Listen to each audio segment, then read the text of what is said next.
Hello everyone, welcome to tonight's session of Easy Dharma for Difficult Times. Let me just refresh my page so I can see who comes online. While we're waiting for that, just to remind everyone that these are nightly sessions that are done by either myself or Pastor David here in the Kechara Facebook page at 9 p.m. And throughout these sessions, we'll be sharing a little bit of Dharma with you in little easy bite-sized pieces. So you can understand more. And for those of you who want, you can actually ask questions and comment. So we'll be answering your questions and everything during these sessions as well. I've just seen some people join. So hello, Yu Seng and Mr. Lam and Keng Hui Lee. Nice to see you all back here again. Pastor David, hello, Pastor David. Okay. So what I wanted to talk about today is actually what a retreat is. But before we go into that, I just want to do a little bit of recap over my last session, which was about taking refuge and the importance of taking refuge. Now, if you do actually watch my last session, I do go a lot into what taking refuge actually means from a couple of different angles. From a practical day-to-day angle of it, it was about the refuge vows and keeping your refuge vows. And then from the practice side of it, I actually talked about the visualization that you do that when you're taking refuge and what to think when you're taking refuge. So if you do you want to know more about taking refuge and what it actually means in day-to-day practice, because it is a day-to-day practice, you can see my previous session. So I've seen quite a few more people join. Hello, Pastor Hani. Pastor Hani is online. Alan Sarato is also online. Karen Wong, Martin Chow, and Pastor Shin has also joined. Hello, everyone. Thanks for joining today's session. So again, what I'll be talking about today is actually retreat and what a retreat is and how retreats actually help. So I do apologize. Today's session is going to be shorter than normal sessions, and if I do run over, then I'll continue talking about this in my next session here as well. So today's session is probably only going to be about half an hour to 40 minutes long. Okay. So I want to talk more about what a retreat is. Now, how I'm going to do that is I'm going to explain the purpose of a retreat. Okay, so if you remember back to my first sessions when the MCO started in Malaysia, and then we started the first couple of sessions of Easy Dharma for Difficult Times, I did talk about the Four Noble Truths, and I went into them in a lot more detail. Now, there is one analogy that is usually used when talking about the Four Noble Truths, and that is of a doctor prescribing medicine. And I'm going to explain that, and then I'm going to explain what this has to do with a retreat, because everybody's probably thinking, what does a doctor giving you medicine have to do with a retreat? Okay, so if you think back to the Four Noble Truths, the first Noble Truth that the Buddha taught was that there is actually suffering, all right? And the second one is that suffering has its causes. The third is that there is a way out of suffering, and this is to reach enlightenment. And the fourth is actually practicing the path to get to enlightenment, all right? So using the analogy of a doctor giving you medicine, the first Noble Truth is basically a diagnosis. The Buddha is diagnosing all of us with an illness, and that illness is basically suffering, all right? And then the doctor is basically telling us where this illness comes from, and which is the second Noble Truth, which is, maybe if you're ill, I'm going to take the example of cancer. So the doctor diagnoses you with cancer. He tells you you've got cancer, and then he'll tell you what sort of cancer it is, where in the body the cancer is located, and probably maybe even how you got it if it's known.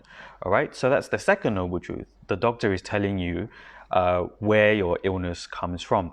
Then the third part, that there is a way out of suffering, is basically the doctor giving you the medicine. He's basically giving you the medicine and telling you that there is a way out. All right. And the fourth noble truth, the actual path out of enlightenment, is you yourself taking the medication. All right. Now, as you take the medication, you get better. It's for a purpose. So traditionally speaking, this is actually a traditional way of explaining what the Four Noble Truths are. But what does this actually have to do with retreats? All right. A retreat, right, is basically a part of the fourth noble truth. As I've always been saying, any practice within Buddhism, any Buddhist practice, any teaching, you can link it back to one of the Four Noble Truths. And when you can link it back to one of the Four Noble Truths, you will know how this particular teaching or this particular method is supposed to help you to transform yourself, to stop yourself from suffering and transform into a better person, and to improve your life in this manner. So a retreat actually falls into the fourth noble truth, which is the path of practice. All right. Now I want to continue this analogy of taking medication. All right. So when you say, if you have a sickness or you have an illness, you're supposed to take and maybe perhaps you need to take medication every day. All right. This is analogous to basically doing a sadhana every day. All right. Sadhana is the medication. A sadhana is basically daily prayers. All right. So when you engage in a sadhana every day, you are doing two things at once. All right. You're purifying your negative karma and you're generating merit. Now, I know what some of you are all thinking. Some of you who've listened to my previous sessions or who've been to some of my sharings physically in the past have all been thinking, oh my God, this Pastor Niral is always on about purification of negative karma and accumulation of merit. All right. Now, but this is actually the key to Buddhist practice. All right. This is what will help you to transform your mind. All right. So in essence, when you do your daily prayers, this is what you're actually doing. All right. So this is like taking medication every day. All right. But every now and then, you kind of need a booster shot, all right, to keep to keep your illnesses at bay, or you may even reach a certain point where you need surgery, perhaps. And this is kind of the analogy of what a retreat is. A retreat is basically a concentrated dose of medication that we need, all right. So basically, a retreat involves the connotations of the word retreat. It means basically when you remove yourself from the worries and the duties of everyday life to concentrate on doing something positive, on doing something beneficial. Now, most of us, especially in Kechara, when we think of a retreat, we usually think of a deity retreat. So it is a retreat when you recite the prayers and a lot of mantras of a particular deity, and you do this in a concentrated manner. So basically, you're not worried about work, or you're not worried about your family, or you're not, basically withdraw from normal everyday today life to concentrate on doing this one thing. Now, retreats are actually more than just, can be more than just a deity retreat. It can also be a meditational retreat. So, for example, you do have meditational retreats where you just concentrate on single-pointed concentration. So what that is basically, if you've seen in the morning sessions done by JP, he's guiding everybody in the mornings on the Kechara Forest Retreat page, Facebook page, every morning at 8:30. He's guiding you through breathing meditation. All right. Now you can actually even do a retreat on breathing meditation. You can do a retreat on any form of meditation, in fact. All right.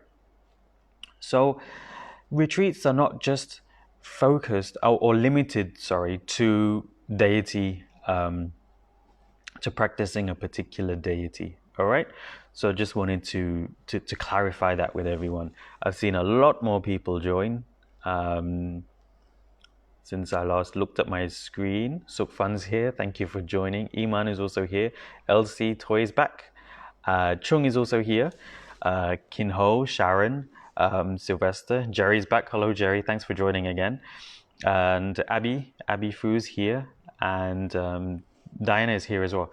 Thank you very much for joining today's session. Now, if you've just joined, first let me apologize. Today's session is going to be shorter than usual. So if I can't finish in today's session, I'm going to actually continue talking about it in my next session. So today is all about retreat. So what I've been doing so far is I've been explaining what a retreat actually is. Okay, and then I'll talk a little bit more about how retreats actually help us. But what I want today is a bit more participation from all of you, because I'm sure some of you have done retreats in the past or have questions about doing retreats. All right. So if you have anything to ask, please do ask it. It could be anything related to a retreat or doing retreats. Please ask and I will answer in today's session. All right. So a retreat, how does a retreat actually help? All right. Retreats actually help because you take time away from your daily lives in order to concentrate on improving yourself. All right. Now, usually in life, actually from the moment we wake up to the moment we go to sleep, and usually even in our sleep as well, we're actually always worried or concerned or thinking about daily life. All right. Now, if you're a parent, you're always going to be worrying about your kids. Are they safe? Are they doing well in school? Are they okay?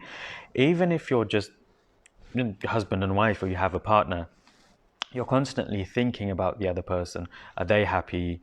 What are they doing? Are they safe? Basically, it is the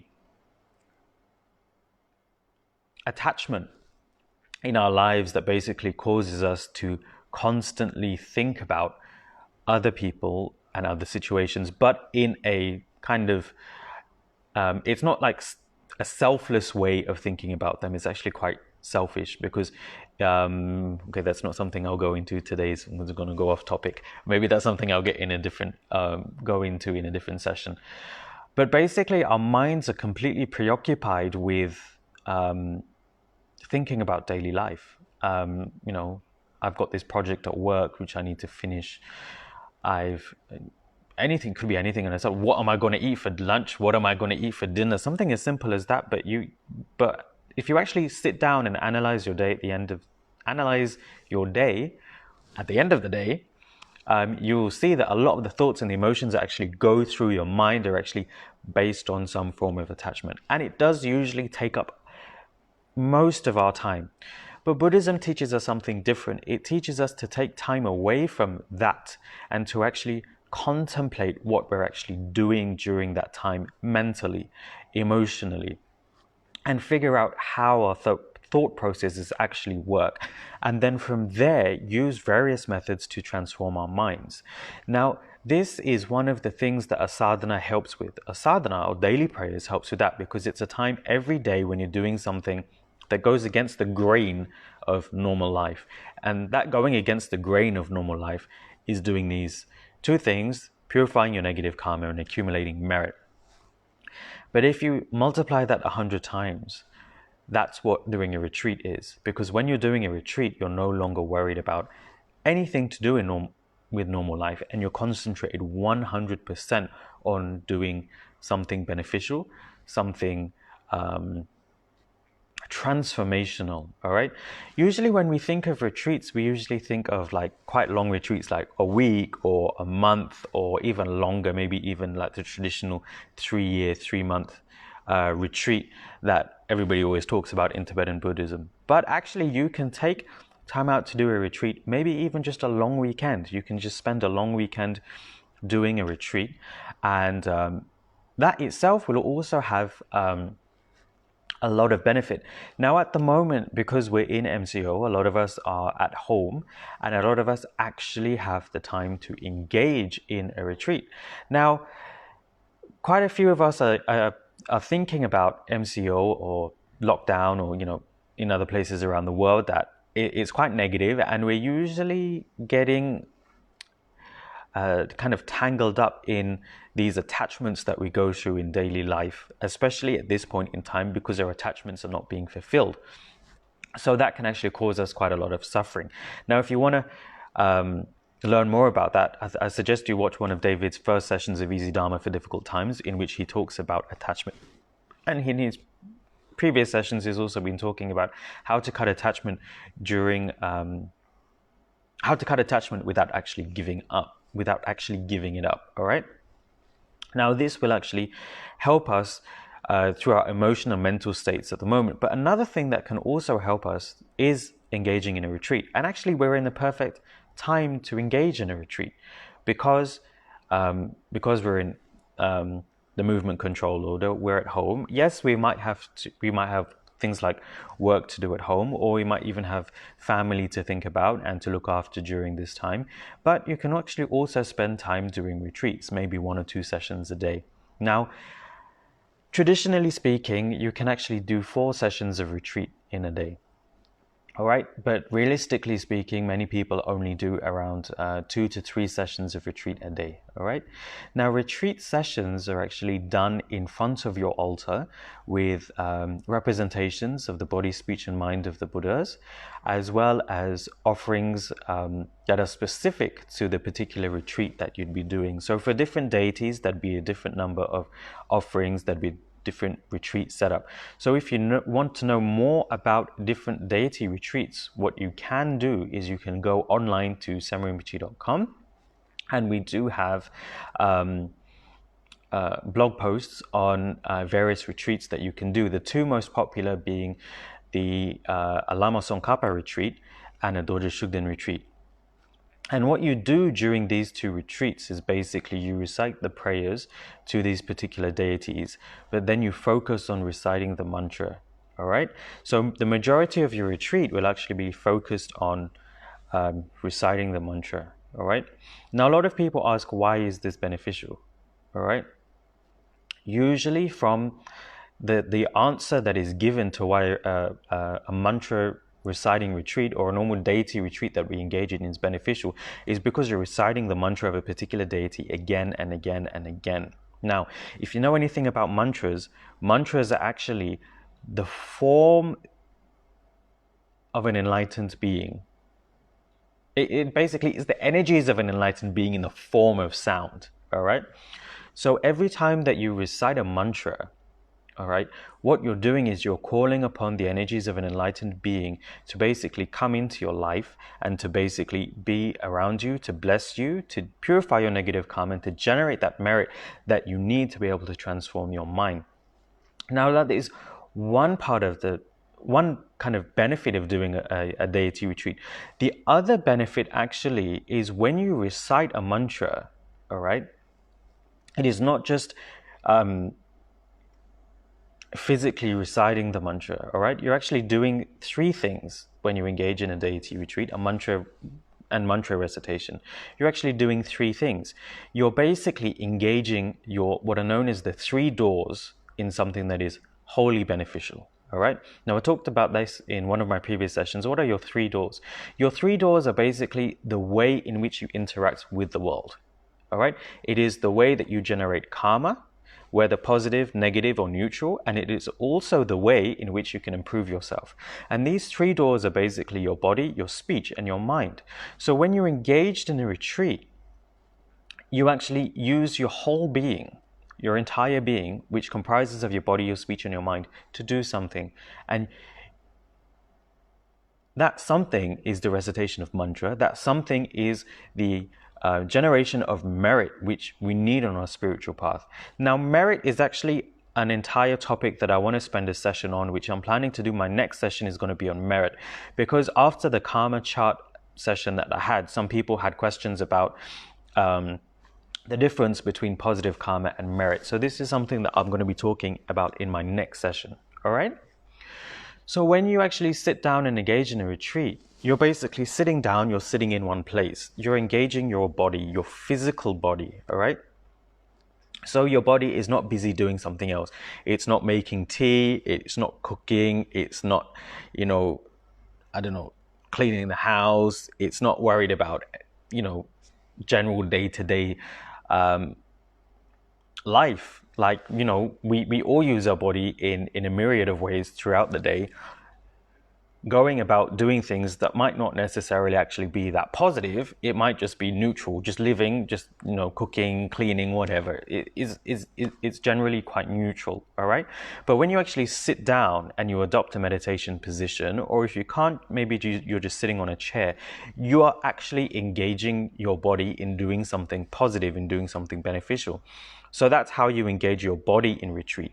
Now, the way that you engage your speech in retreat is actually when you're actually reciting the prayers, when you're reciting the mantras, and especially during the mantra recitation sections of it, you're basically turning your speech into something that is positive, all right? Into something that is merit making, all right? Then, how do you engage your mind during a retreat? When you engage your mind during retreat, in that when you're focused on the prayers, there are always visualizations to do. And these visualizations always have a meaning and a positive transformational effect, especially if you know the meaning behind why you're doing that particular prayer, why you're doing that particular visualization. All right? So usually during mantra recitation, there is quite a detailed visualization that we're actually doing to receive the blessings of the Buddhas and the enlightened beings, and to enact a form of change within our lives. Now, different deities have different specialties, all right? I'm going to say specialties in inverted commas because they're all enlightened beings, and they can actually all lead us to the state of enlightenment. It is just that the way they have manifested and the way their practices have manifested basically enacts a transformational change in a different way within our lives, all right? For example, when you engage in the practice of Doja Shugden, all right, he's known as a Dharma protector, but there are various ways in that he helps us to actually engage in and practice the Dharma, all right? For example, there are meditations to do which include things like white light. When you're doing your mantra recitation, you visualize white lights coming from Doja Shugden, coming down and flowing over your body and through your body and purifying your negativities and negative karma. Now, this is known as like an energy of pacification, and this is particularly useful for things like healing, for things like extending your life. All right, so this is kind of one sort of visualization that you could do.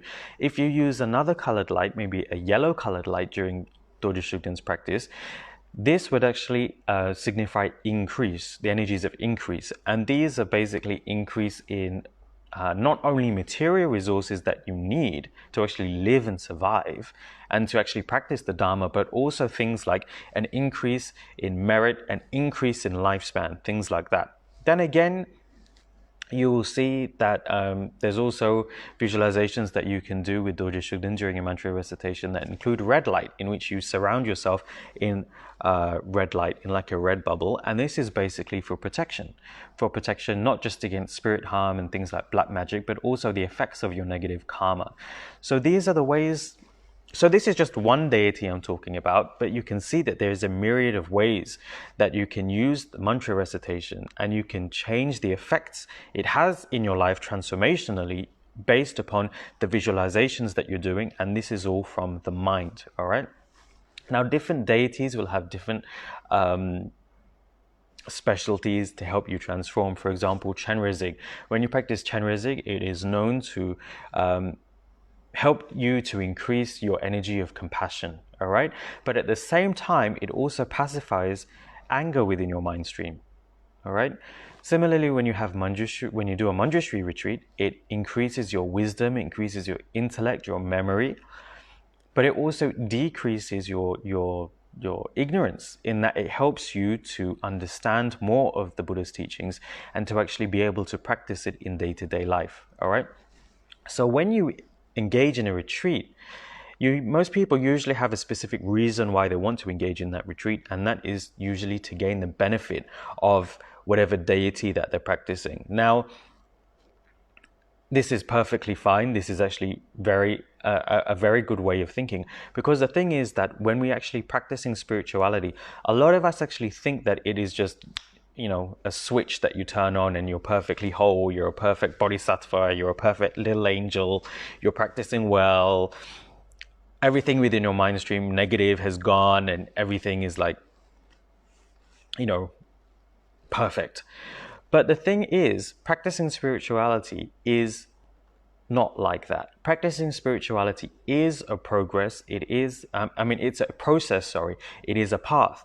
And retreats actually form a major part of that path of practice, because you do need certain times in your life when you do have to concentrate on either getting rid of obstacles or developing yourself in a way that you need at that particular moment for that transformational effect to actually have a bigger impact in your life. And this is what a retreat is.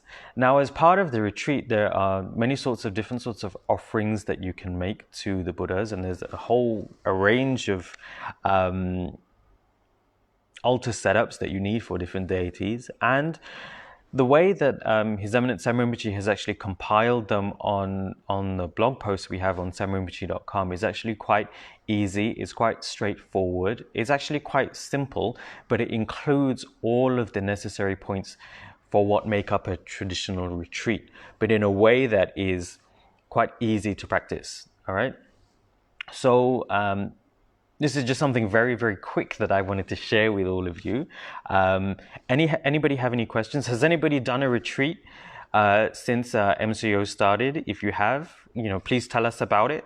How long was it? How many days did you spend? How many sessions did you do? What happened during your retreat? All right.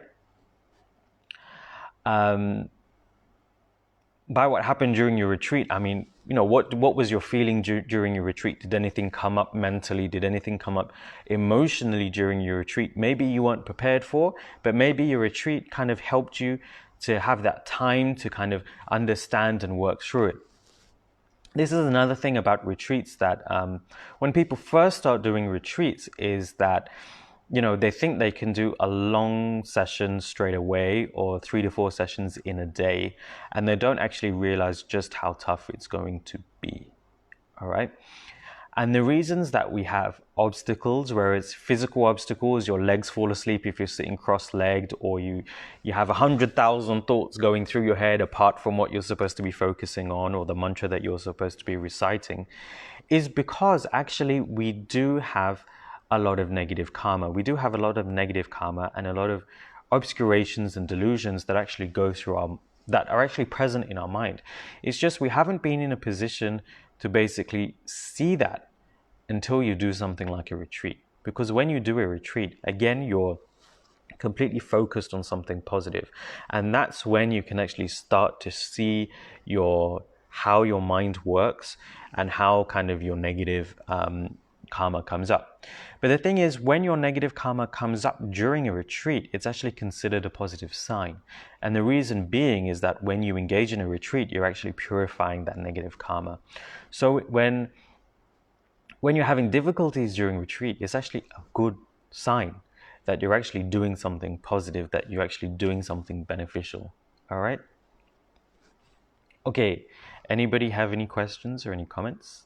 It could be practical questions or comments about doing a retreat, timing, what sort of offerings, what you can do with your offerings, any sort of questions along those lines, or just generally about retreat. Please do ask them, and I'll answer.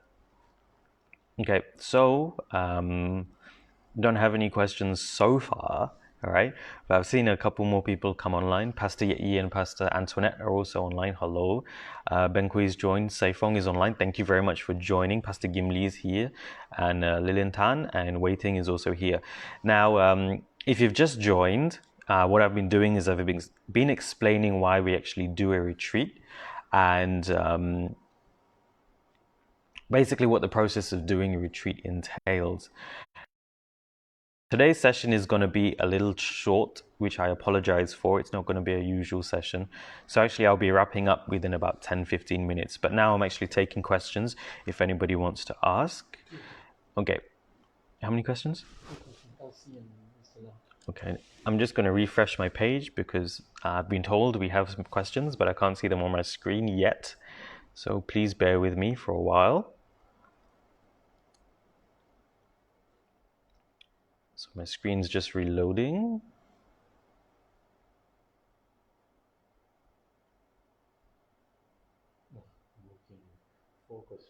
Okay, got a lot of questions. All right.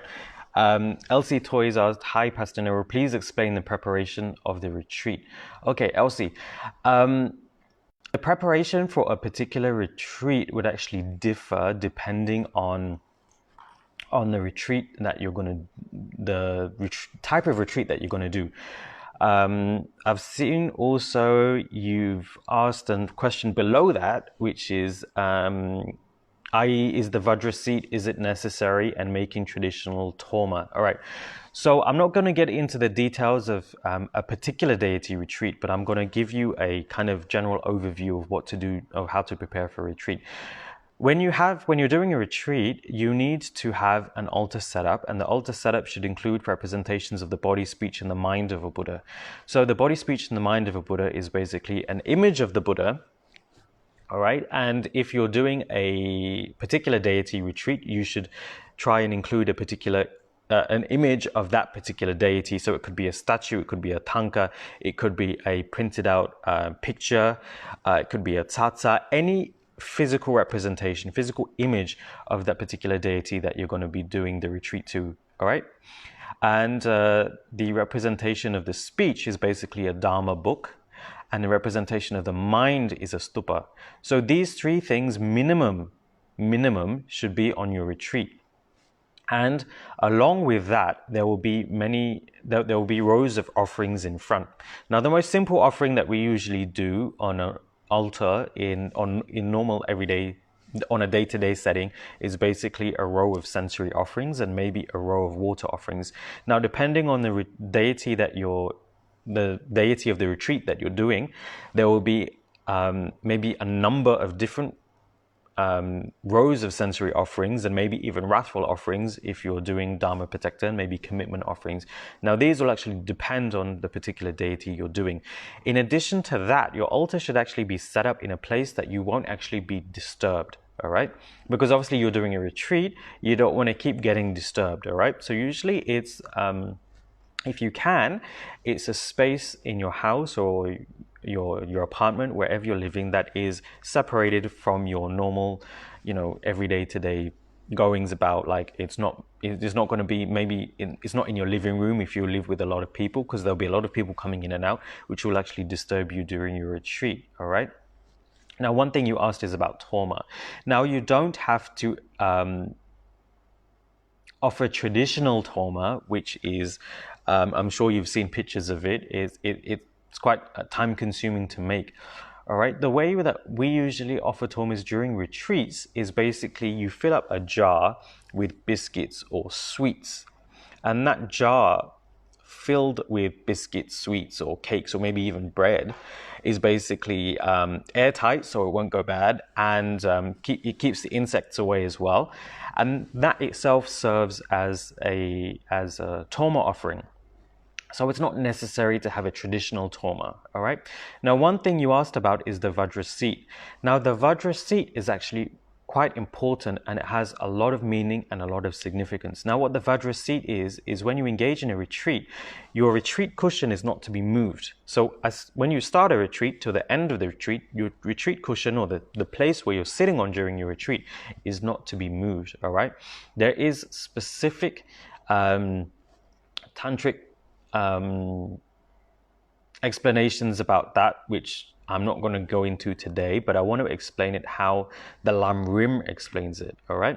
And under your cushion, you should have a swastika drawn under your cushion. You can draw it out using chalk. If you're going to draw it on the floor, you can draw it on a piece of paper and put that under your seat. You can print it off and print off a swastika and put that under your seat. And usually that is accompanied by kusha grass, all right? So you get some kusha grass and you put it on top of the swastika, and then you put your seat on top. Now, there's a very specific meaning for this, all right? The reason is this is actually a reminder for you that you are engaging in the Buddhist path and you're following the teachings of Buddha Shakyamuni. Now, when Buddha Shakyamuni achieved enlightenment, he achieved enlightenment on the Vajra seat under the Bodhi tree. So when you set up your Vajra seat, this is a reminder to you that you need to transform your life to become a better person. All right? And the kusha grass actually represents the grass on which the Buddha achieved enlightenment, because it said that the Vajra seat was covered with grass when the Buddha sat on it and he achieved enlightenment. All right. So this is a reminder of you that you're engaging in something beneficial. You're engaging in something that ultimately is going to lead you to enlightenment. All right. So that's for the Vajra seat. So two of the most important things during a retreat, apart from yourself, all right, is your altar setup, because it is a way for you to generate merit, to accumulate merit, which is what you need during your retreat, and also your seat. These two things are very crucial. All right. So I hope that's answered your question. We have a question by Mr. Lam. A retreat is a method for us to understand on a deeper level the way our mind works and give us a method to control it. Am I right? In essence, yes, you are right. All right. That's kind of usually meditational retreats. Any retreat that you do actually will help you to understand your mind in one way or another. Now, a lot of people engage in deity retreats because they want to achieve a particular blessing or a particular quality of a particular deity. For example, Manjushri, when you do Manjushri retreat, it's said to increase your intellect, it's said to increase your wisdom, all right? But what do you use that wisdom and that intellect for? You use that wisdom and that intellect to actually understand how your mind works and transform it to become a better person. So if you have a motivation to do a Manjushri retreat where you just want to increase your wisdom, you want to increase your intellect, so maybe you do better in work. Obviously, Manjushri is going to help you because Manjushri is an enlightened being. But the benefits you gain from that aren't going to be as big as the benefits that you gain from the motivation of actually wanting to improve your mind, your memory, your intellect, to actually be able to understand your mind better, to be able to transform it so you yourself become a better, kinder, compassionate person. When you have that motivation, the energy that is generated from that merit, the blessings that are generated from that merit increase exponentially. All right? Got a question from Chung. I hope that answered your question. Question from Chung. Are the number of mantras recited in each session more important than focus on the retreat? Now, this is a very good question. Usually when we engage in a deity retreat, we usually have a number in mind. Usually, if you're doing a long retreat, it is 100,000. If you're doing shorter retreats, it can be maybe 50,000, 10,000, 20,000, 5,000, depending on how long you're doing. All right. Usually we say the way we count a retreat is according to the mantras, therefore, right? Okay. But actually what is more important here is your motivation, but also your focus during your retreat. All right. If you recite one mantra using the whole of your body with full visualization, all right, you've engaged your body, you're engaging your speech, and you're engaging your mind, and you have a correct motivation to begin with. Through you reciting that mantra using the whole of your being, all right, you will generate much more merit than if you would by just reciting a normal mantra. Now you're going to ask me, but how does that work? Because earlier you said that a mantra is the sound of an enlightened being, the energies of an enlightened being in the form of sound. Yes, but how much effort are you actually putting into it? How much effort are you actually trying to do to actualize enlightenment? And what I mean by actualize enlightenment is a state that you get to, which means you need to progress towards it. So the more effort that you put in, the more benefits you're going to get from reciting a particular mantra. So yes, your focus during your retreat is more important, in my view, than your count, all right? But Usually when thinking about a retreat, we always think about, oh, I just need to get to 10,000. Oh, I just need to get to 100,000. But it's not. It is the focus and the energy and the motivation that you put into it that should be your main focus. That should be your main motivation for doing the retreat. All right. Now I only have time for one more question. So I think there's only one more question from Iman. So I'm going to answer that. If you do have any more questions, you can ask them here, and I'll actually answer it during my next session. All right. So Iman asks, "Hi, Pastor Niral and all. What is the correct motivation that we should have before we start our retreat?" Good question. Motivation is something that is very important. All right. Now, for us, when we engage in a particular retreat, we usually engage in it because we want some sort of help and a boost in life for a particular reason. For example, you may be having a lot of obstacles in life, so you engage in a Dorje Shugden retreat. All right. Now, usually our motivation at that point might not be 100%, fantastic, because usually we always say that you should have the motivation to, get rid of all of your obstacles so you have more time to spend on Dharma practice. But from a practical point of view, that might not always be the case when you start off by generating your motivation. All right. So when you start your retreat, maybe it's, I just need to get rid of my obstacles because I need a smoother life. All right. That in itself is not bad. All right. But on the other hand, you also have the motivation of, I need to remove my obstacles so that I can practice more Dharma, I can improve myself, I can transform myself. That is obviously a better motivation. But it's not to say that your original motivation of just wanting to get rid of your obstacles in life is not bad, because it's not. I mean, you don't want to suffer, all right? And that's what spiritual transformation is all about. But there are varying degrees of motivation.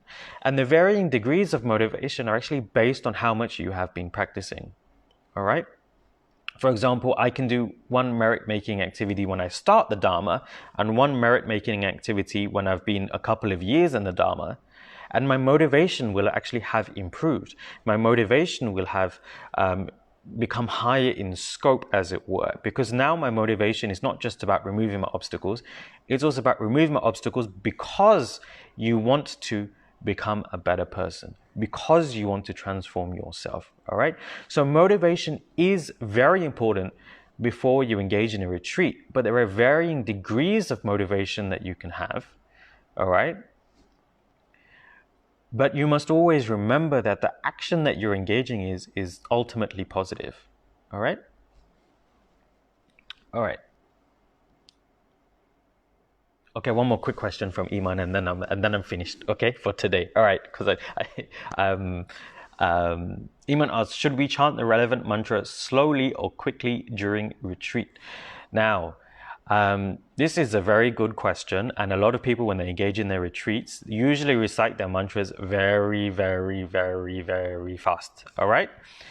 If you can pronounce the mantra very fast with the correct pronunciation, you can recite fast. But if you recite fast and you start murmuring and all the syllables start blurring together, that's not good. All right? The reason is because each syllable, each particular sound that makes up a mantra has a particular meaning and will kind of invoke the enlightened energies in a specific way. All right? So when you are doing your retreat, you should actually make sure that you enunciate every single syllable in your mantra. All right. I remember Tsem Rinpoche saying to me one time, I was in a short Vajrasattva retreat, and it was very short. And Rinpoche asked me to do the 100-syllable mantra, and I finished in 2 days, and 2 or 3 days. And then Rinpoche asked me, how come you finished so quickly? And then I said, at that point in time, I was quite new. So I just said I was just reciting the mantra, and, I finished the recitations. And then he asked me, how did you finish that amount of mantras in such a short space of time? And then he said, you must have been reciting very quickly. And then he asked me to recite it. So I recited the Vajrasattva mantra. And Rinpoche kind of looked at me and he said, that mantra was too quick. Some of your syllables in your mantra were blurred. You see, at that point in time, I was of the understanding that you just had to finish that certain number of mantras. I didn't realize the importance of enunciating the mantra correctly, or, doing the mantra correctly, pronouncing every single syllable. And then Rinpoche basically put me into retreat again and told me to do the recite the Vajrasattva's mantra slowly, calmly, and make sure I enunciate every single syllable. So what I'd finished in 2 or 3 days actually took me a week. All right, because I spent the time to actually recite the mantra properly. Okay, and this is what Rinpoche has shared with me about during retreat. So this is something that I just want to share with all of you. All right, so now it's 9:45 already. Unfortunately, I will have to end today's session here. Please join us tomorrow for Pastor David's session here at 9 p.m. on the Kechara Facebook page. My session will be the day after, and my next session I'll be talking about the difference between merit and karma, as some people had questions about that during my previous session, which was on the karma chart. So thank you for listening and joining today's session all about retreat. I hope you've learned something. If you do have any more questions, you can still ask them here. I will answer them in my next session. So good night, stay safe, stay home, and stay spiritual. Thank you. Good night.